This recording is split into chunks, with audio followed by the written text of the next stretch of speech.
یکم ذی الحج سے 10 ذی الحج تک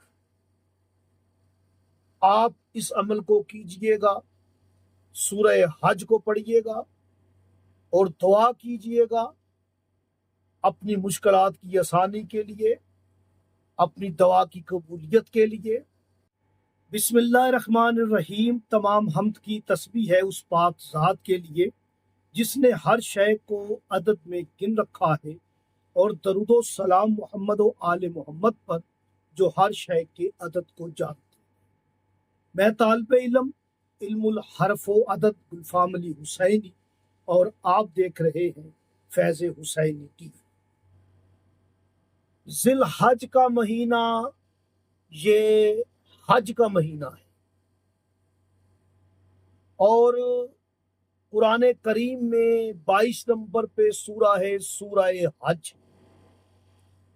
کیا یہ راز ایک اتفاق ہے کہ 22 نمبر پہ پڑی ہوئی ہے؟ 2 اور 2 4 ہوتا ہے، 103 نمبر پہ نازل ہوئی ہے، 1 جمع 0 1 جمع 3 4 ہو جاتا ہے، یعنی اس کی جو ریڈنگ کی تعداد ہے، ترتیب ہے، اس میں بھی عدد 4 ہے، جو نزول کی ترتیب ہے، عدد ہے، اس میں بھی عدد 4 آپ کو مل رہا ہے۔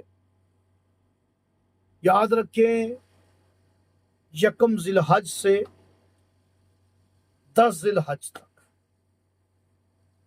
آپ اس عمل کو کیجئے گا، سورہ حج کو پڑھیے گا اور دعا کیجئے گا اپنی مشکلات کی آسانی کے لیے، اپنی دعا کی قبولیت کے لیے۔ کوئی بھی مقصد ہے اس کا حصول ممکن ہو جائے گا۔ اگر آپ حج و زیارات پہ جانا چاہتے ہیں، اس عمل کو کریں۔ آپ اگلے سال حج پہ جانا چاہتے ہیں، اس عمل کو کریں۔ آپ عمرہ پہ جانا چاہتے ہیں تو آپ اس عمل کو کریں۔ آپ نے یکم ذی الحج نماز ظہرین کے بعد یا کسی بھی وقت 4 مرتبہ آپ نے سورہ حج پڑھنی اور آپ نے دعا کرنی 10 ذی الحج تک۔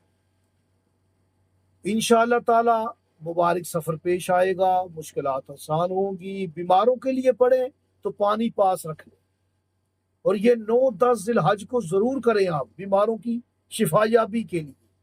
پانی مٹی کے پیالے میں رکھیں اور 4 مرتبہ سورہ حج پڑھیں، اول و آخر 11 مرتبہ درود پاک شفا کی نیت سے پڑھ کے مریض کو آپ نے 4 ہفتے یا 4 مہینے پانی پلانا ہے۔ بڑی سے بڑی بیماری، خطرناک سے خطرناک بیماری، قدیمی ضدی بیماری سے آپ کی جان چھوٹ جائے گی اللہ پاک کے حکم۔